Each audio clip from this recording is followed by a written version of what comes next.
തീരങ്ങളെ തഴുകി ചെറുതുരുത്തി നില ബോട്ട് ക്ലബിൽ ആസ്വദിക്കാം സായാഹ്നവേളകൾ. റിവർ സഫാരിക്കായി കയാക്കിംഗ്, ബോട്ടിംഗ്, വഞ്ചി സഫാരി, സ്വാൻ പെഡൽ സർവീസുകൾ. രുചി വൈവിധ്യങ്ങളുമായി വിപുലമായ ഫാമിലി റെസ്റ്റോറന്റ് സൗകര്യം. വിനോദത്തിനായി kids park, play ground, horse riding, water pool. നില ബോട്ട് ക്ലബ്.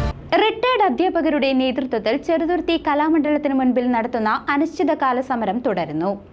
2007 മുതലുള്ള ശമ്പളവും പെൻഷനും അനുവദിച്ചു തരുവാൻ ആവശ്യപ്പെട്ടുകൊണ്ട് forum of Kalamandalam university retired അധ്യാപകരുടെ നേതൃത്വത്തിൽ കലാമണ്ഡലത്തിന് മുൻപിൽ നടക്കുന്ന അനിശ്ചിതകാല സമരത്തിൽ കോളേജുകളിലെയും മറ്റ് റിട്ടയർമെന്റ് യൂണിയനും സമരത്തിന് പിന്തുണ പ്രഖ്യാപിച്ചെത്തി. രാവിലെ നടന്ന സമരം കാലടി സംസ്കൃത സർവകലാശാല retired teachers union president professor CM Neelakantan ഉദ്ഘാടനം നിർവഹിച്ചു.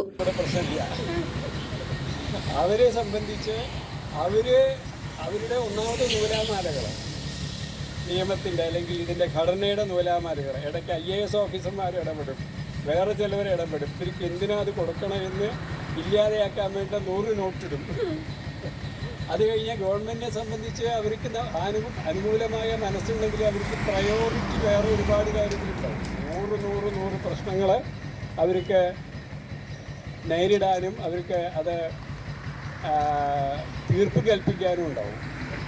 അപ്പോൾ എന്തേ നമുക്ക് ചെയ്യാനുള്ളൂ? നമ്മൾ അതിശക്തമായി ഒന്നിച്ചു നിന്ന് അധികാരികളുടെ പൊതുസമൂഹത്തിൻ്റെ കണ്ണ് തുറപ്പിക്കാൻ നമ്മൾ അതികഠിനമായിട്ട് സമരം ചെയ്യും. 2 കൊല്ലം മുമ്പ് നിങ്ങൾ നല്ലൊരു തരത്തിൽ ഒരു ത്യാഗപൂർണമായ സമരം ചെയ്തു എന്നെനിക്കറിയാം.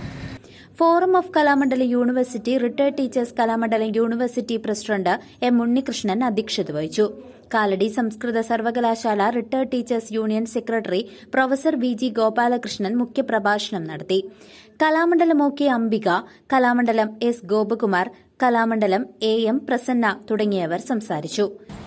ഈ യൂണിവേഴ്സിറ്റി അധ്യാപക സംഘടനകളുടെ ഒരു കോർഡിനേഷനുണ്ട്, ക്യൂട്ട എന്ന് പറഞ്ഞത്, federation of university teachers association. അതിൻ്റെ യോഗങ്ങളിൽ പങ്കെടുക്കുമ്പോൾ മിക്കപ്പോഴും കലാമണ്ഡലം കൽപ്പിത സർവകലാശാലയുടെ അധ്യാപകരുടെ പ്രശ്നങ്ങൾ അവർ ചർച്ച ചെയ്യാറുണ്ട്. നിരന്തരമായുള്ള സമരങ്ങളിലൂടെയും പ്രക്ഷോഭങ്ങളിലൂടെയും അർഹതപ്പെട്ട ആനുകൂല്യങ്ങൾക്ക് വേണ്ടി അവർ നിലകൊണ്ടിട്ടുണ്ട്. അന്ന് അതിനൊപ്പം നിൽക്കാനായിട്ട് കൂട്ട ശ്രമിച്ചിട്ടുണ്ട്. അതിൻ്റെ ഒരു ഭാഗമായി ഞങ്ങൾക്ക് നിലകൊള്ളാൻ പറ്റി എന്നുള്ളത് ഞങ്ങൾ അഭിമാനകരമായിട്ട് കാണുന്നു.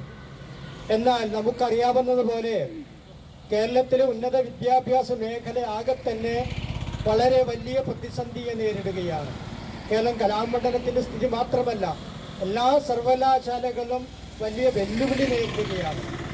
അതിന് മുഖ്യ കാർമ്മികത്വം വഹിക്കുന്നത് നിലവിലുള്ള കേന്ദ്ര സർക്കാരാണ്. കേരളത്തിൽ നൽകേണ്ട സാമ്പത്തികമായ ആനുകൂല്യങ്ങളെല്ലാം തടഞ്ഞു വെച്ചുകൊണ്ട് എങ്ങനെ ഞെരുക്കി കൊല്ലാമെന്നുള്ള ഒരു ഗവേഷണമാണ് കേന്ദ്ര സർക്കാരിന്റെ നേതൃത്വത്തിൽ നടക്കുന്നത്. അതിന് UGC ആയുധമാക്കുന്നു. News desk CCV.